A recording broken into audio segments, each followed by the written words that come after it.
Hello fellow kids. Today I'll be showing you how to make drift funk. It's kind of like regular funk, but only with a lot more cowbells. Do you need more cowbells? Yeah, no, we're good. Bye, Steven. Fuck that guy.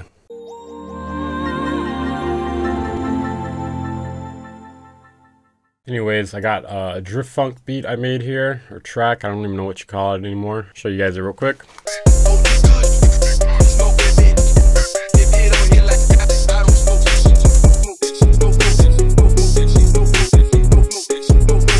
I usually like to start with my drums first in this sort of beat.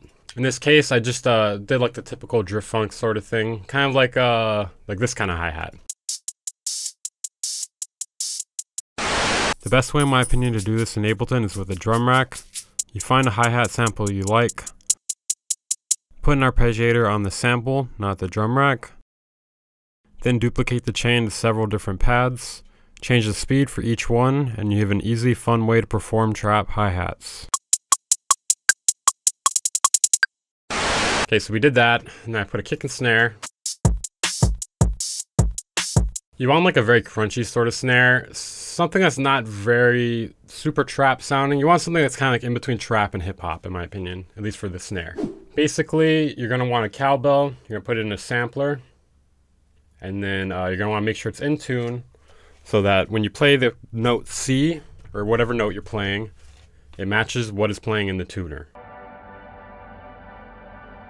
And you're gonna wanna also do this for your 808. You do this any single time you're gonna use a sampler in Ableton, because you want to make sure the note you're playing on your keyboard matches the note that's coming out of the sampler. So sampler 101 here, guys. Then I did my melody. Usually when you're doing this sort of cowbell, drift funk sort of thing, you want to play it in a minor key or just something with a lot of chromatic steps. The more chromatic, the better, basically, because it's a very dark sounding sort of music. So in this case, I played a G half whole diminished scale. So if you have an Ableton push, that'd be really useful right now.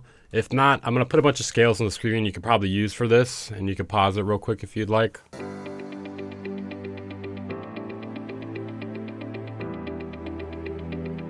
You can also set the scale in Ableton as well. I generally like to play my own melodies though, as opposed to working in the sequencer though. Not my favorite way to work. Then for the bass, you're going to want something really distorted. Here's what I went with. I have two different basses to give it some more variation. So here's the first one. Here's the second one. As you can see too, the cowbell melody changes over time, at least for this. You don't have to do it this way, but I just wanted to make it more interesting. So I have, I'm playing in like a C, D, D sharp, and then I go down eventually and it's B, C sharp, D, E. And I kind of just had the bass following along for the most part. There's not really any sort of harmony or anything. This generally drift funk is just like this, just cowbell bass. And then you're gonna want Memphis acapellas. You're gonna want to chop up Memphis acapellas. If you don't have any, I'm gonna link a download to a bunch of them down in the description. I'm gonna have to make them MP3s though, most likely. Otherwise, it won't like be very feasible to download. In this case, I didn't really like just spam like a really like overused vocal chop, but I wanted something that's a little more catchy. So these are the vocals I put. And then I have like a few different acapellas and chops, and it kind of like bounces between them. Like there's another one here I'm using for like a verse section. And I also have gross beat on the vocals, and I turn it on and off to give it like more of a turntable sort of sound. For a digital sort of music, it goes for a very analog imitation. So like turntablism, crunchy snares, just stuff like that. The more like, you want a lot of crunch in this sort of stuff, and distortion. That's one reason why I distorted the bass so much. You can also do a little soft clipping on the master. That'll never hurt. And if all else fails, just throw a saturator or distortion on the master if you want to ruin it. Pretty sure this is how everyone else does the drift funk. They just, you know, throw this on here. I don't understand it, so alright, perfect, we ruined it. But yeah, don't actually put a saturator on there. Oh yeah, and also for the arrangement, I did a few things as well. Basically, I usually play it by ear for funk. Like in this particular case, I decided to speed up just the cowbells and the drums in the beginning before the beat drops.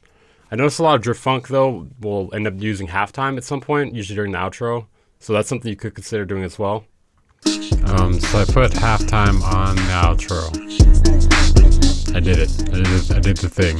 Alright, that's it for how to make a drift funk beat. If you guys want to follow along, I included a project in the description, as well as the finished project, as well as Memphis acapellas for you to download. Learn how to make some drift funk. Now it's time to go crash a car.